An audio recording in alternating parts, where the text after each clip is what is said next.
अब उनको विश्वास नहीं हो पा रहा था कि हे भगवान।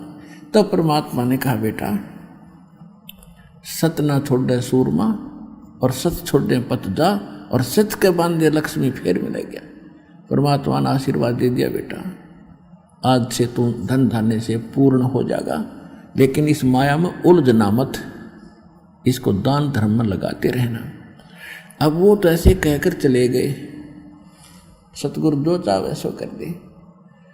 कुछ दिनों के बाद शिव उस सम्मन के मन में प्रेरणा हुई कि थोड़ा सा जो है मकान बना ले, थोड़ी झोंपड़ी और कच्ची ईंट बनाकर और एक झोंपड़ी बनाएंगे और अच्छी सी कुटिया बना लेते हैं। वो जब खोदने लगा, नीम खोदने लगा, तो उसमें बहुत गणे असरफी मिली सोने की। अब उसने समझदारी से काम करके उनको धीरे धीरे करके वो अपना कुछ ऐसा व्यवसाय बढ़ाया।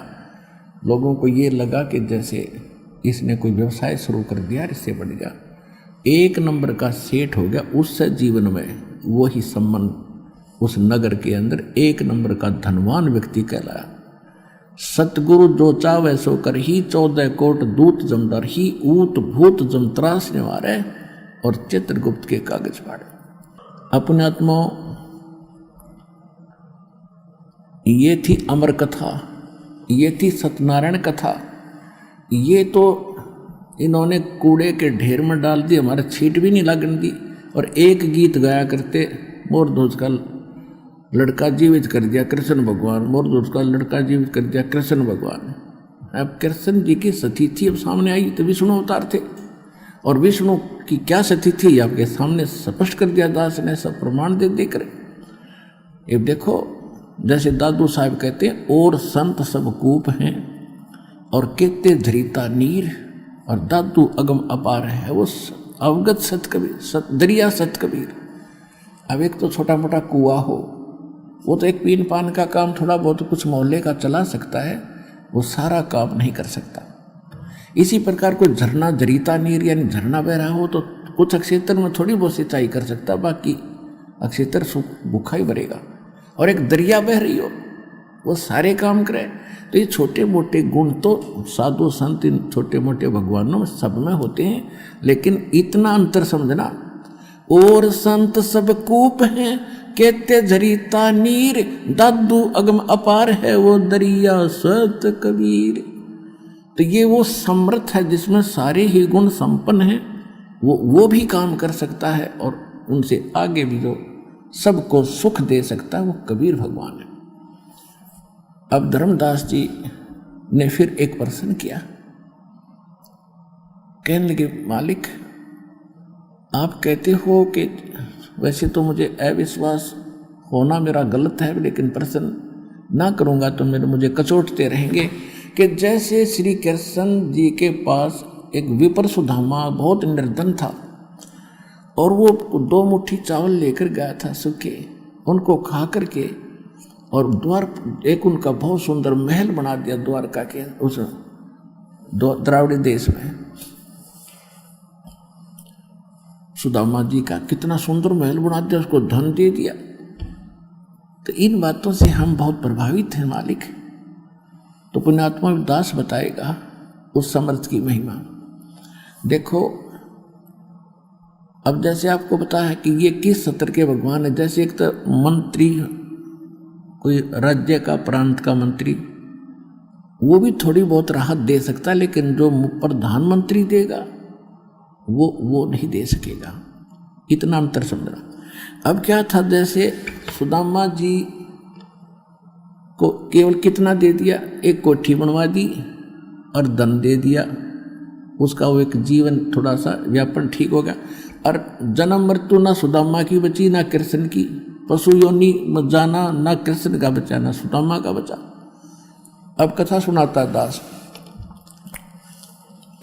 एक तैमुरलंग नाम का लोहार था, मुसलमान लोहार, और परमात्मा कहते हैं जो जन मेरी शरण है ताका हूं मैं दास, और गेल गेल फिरता रहूं जब तक धरती आकाश है। अब परमात्मा पिछले संस्कारी हंस होते हैं उनके।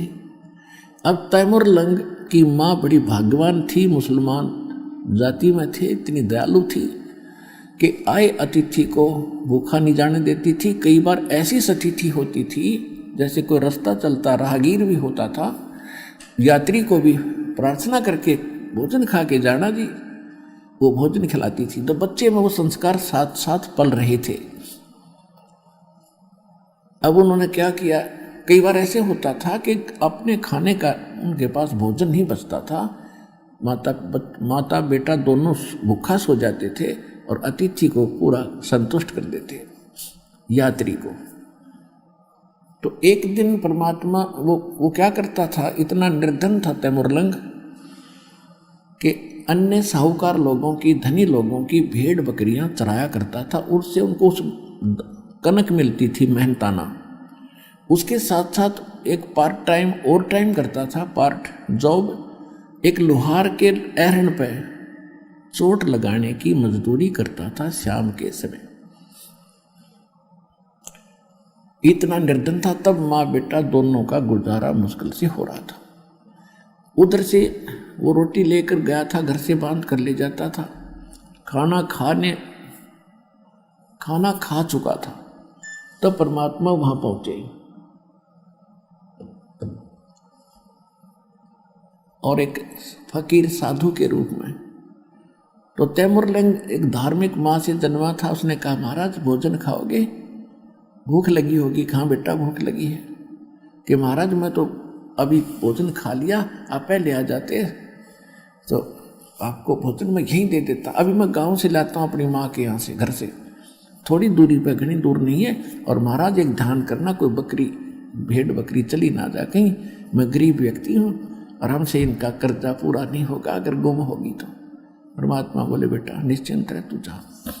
उसने अपनी माँ से बताया कि माँ ऐसे ऐसे एक साधु आया है और भूखा है। माँ ने जब 2 रोटी बनाई, बोली बेटा मैं साथ चलूँगी और मैं दर्शन भी करके आऊँगी और बर्तन ले आऊँगी, तो कहीं फिर आएगा तो बकरी भेड़ बकरी गुम ना हो जाए, तो चौकस रहना, छोड़ क्यों आया बेटा?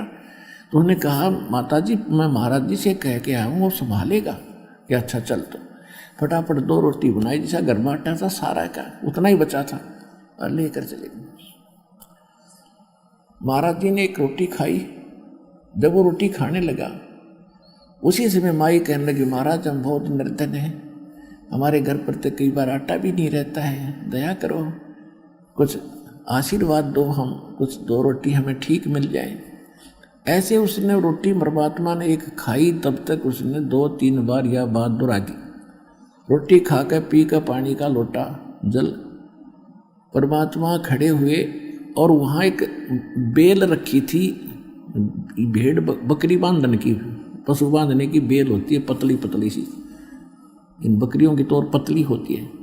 उसको ऐसे मोड़ा, 4 बार उसको इकट्ठा करके छोटी सी बन गई, और उसको उस बच्चे के कमर पर 7 बार मारी। 1 2 3 4 7 मारी।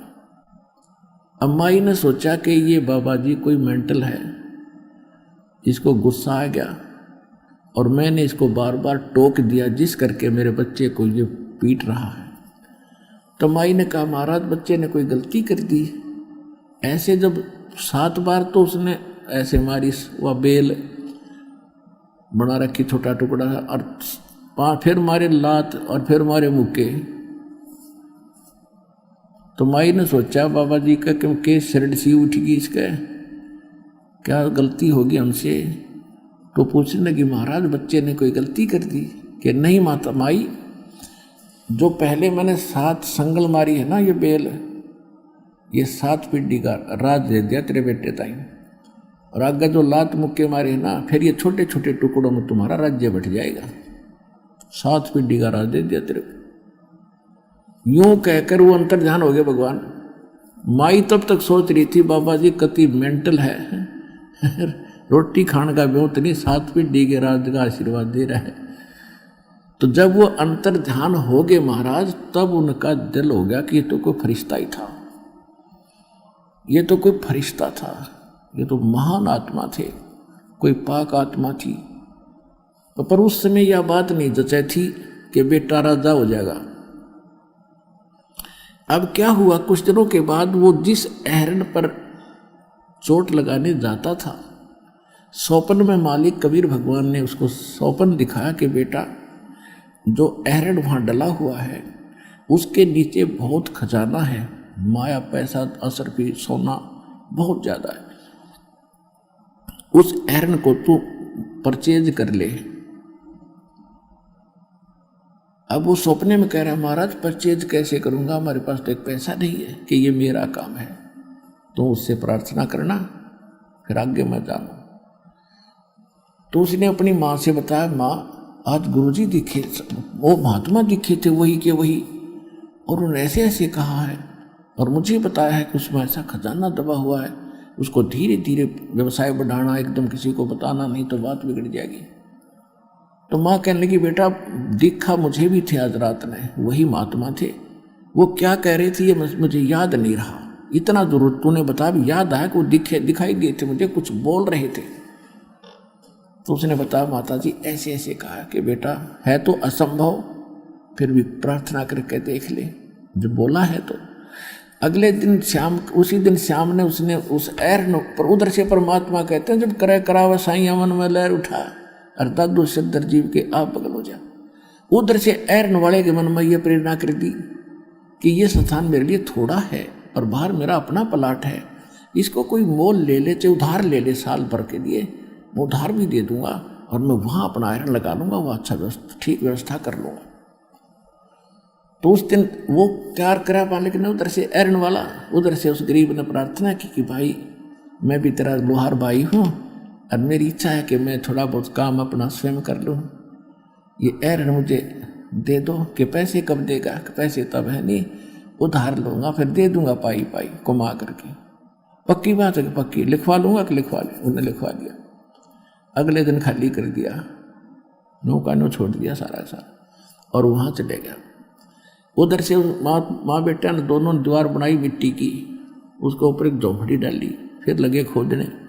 वो तो जो मालिक ने भर रखा था खजाना सारा पाया। तो उसने क्या किया, धीरे धीरे पहले बकरियां खरीदी, बकरी भेड़ खरीदी, फिर उनको बेचा, फिर खरीदी, फिर बेचा, से दिखाया 1-2 महीने। फिर उसने घोड़ों का व्यापार शुरू किया।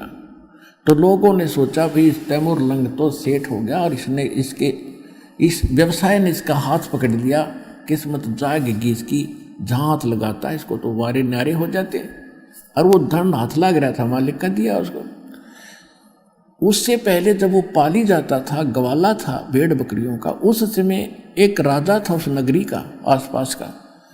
तो वो इतना नालायक था कि गांव की कोई युवा लड़की सुंदर होती, उसी को अपने सैनिकों द्वारा उठवा ले जाता था और अपनी हवस का शिकार करता था। एक उसी के मोहल्ले की लड़की पशुओं के लिए चारा लेकर आ रही थी, उधर से उस राजा के 4 सैनिक उस लड़की को जबरदस्ती उठाने की कोशिश कर रहे थे, घोड़े पर डालने की। उसने और कुछ नहीं दिखा, तैमूरलंग दिखाई दिया उस लड़की ने, आवाज लगाई, रे तैमूरलंग मेरी इज्जत बचाना भाई, मेरी इज्जत बचाना तैमूरलंग। तैमूरलंग ने देखा क्या हो गया, बहन की आवाज़ कहाँ से आ रही है। लठ वाले के पास तो लठ हो है, लठ ठागवा गया, जाते मट्टा मट उनसे पाइया के मारने लग गया। वो एक था, वो गिनती में कई थे, उसको अच्छी तरह ऐसा मार के डाल दिया, अपनी तरफ से उनको मुआ मर्द समझ कर छोड़ा, लड़की को उठा ले गए। जब वो होश में आया तो उसके मन में उसके बाद एक का बात रट लग रही थी कि यदि मैं राजा बन गया, इस राजा को मजा चखाऊंगा, इसने बहनों की इज्जत लूटी है, इसको टुकड़े टुकड़े करके मारूंगा। तो अब उसके हुआ फिर श्रेड उठेगी, अगर राजा बनूं, सेना तैयार करूं, धन बतेरा हो गया। अब मालिक का आशीर्वाद था कि राजा बनेगा ही बनेगा, वो तो अंकुर मालिक का डाला हुआ, वो तो फलेगा ही फलेगा। तो उसने आसपास के नगर वालों लड़कों को यही कथा सुनाई कि ये राजा बड़ा निकम्मा है, बहन बेटियों की इज्जत लूटता है, तो मेरे सैनिक बनो, मैं तुम्हें नौकर रखूंगा, मेरे पास पैसा बहुत हो गया है व्यापार से, और ऐसे ऐसे करेंगे, बताना नहीं किसी को। युवा बच्चे बड़े दृढ़ होते हैं, तो उनको 1-1, 2-2 रुपया महीने का तनख्वाह का देना शुरू किया। घोड़े लाया खरीद के, जंगल में एक पूरी फैक्ट्री लाई, एरन डाले, लोहार थाए, सबकी ढाल और तलवार तैयार कर करके सैकड़ों हजारों की संख्या में पूरा अन्वेषण तैयार कर लिया।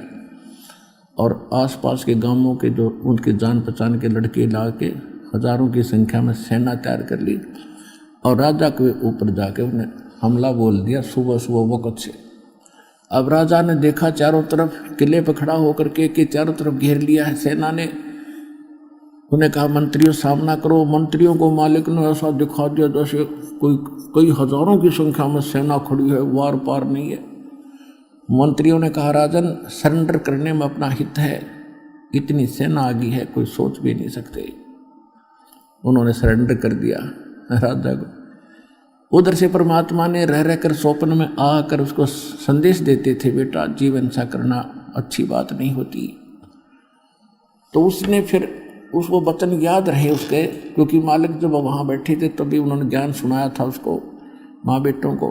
तो उसके ये मन में धारणा बैठ गई कि मैं इसको मारूंगा नहीं, इसका कर्म इसी को छोड़ देता हूँ। उसको कहा कि तू यह नगरी छोड़कर चला जा, राजा से कह दिया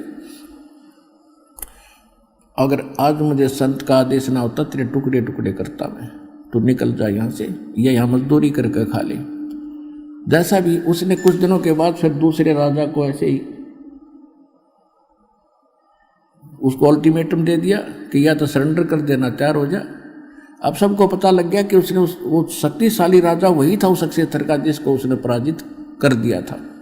तो सब ने अपनी हार मान ली और उसके अंतर्गत होते चले गए। अंत में उसने दिल्ली के ऊपर आकर भी अपना झंडा गाड़ दिया और वहाँ अपना एक नुमाइंदा बैठा करके वो तैमूरलंग वापस चला गया। ये इतिहास बताता है।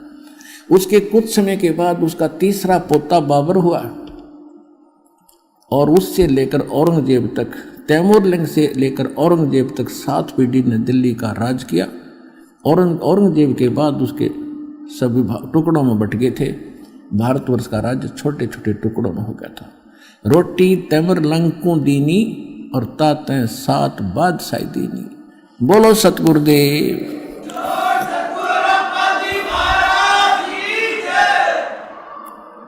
तो एक रोटी खाकर समर्थ ने 7 पीढ़ी का राज दे दिया। कृष्ण जी ने एक झोपड़ी बनवा दी उसकी, उस सब भगवान मान लिया समर्थ। और तैमूरलंग को फिर मालिक ने फिर संभाला जब उसने बकवाद याद दिलाई, मूर्ख जो मनुष्य जीवन ऐसे खोने का नहीं है। तब उसने अपने पोते को दे दिया राज, लड़का ठीक नहीं था उसका। और उसके बाद फिर भक्ति करी, उसको नाम दिया, भक्ति कराई और उसको पार किया। समर्थ का शरणाग हो रंग होरी हो, कदे न हो ऐ काज राम रंग होरी हो। तो इस समर्थ के शरण में आने से मोक्ष भी मिला और राज कहते हैं जैतन राजपाट भी चाहिए, हमरा धर ले ध्यान। लेकिन ये राज और पाठ अच्छी चीज नहीं है, ये भी ज्ञान से हमें पता लग गया।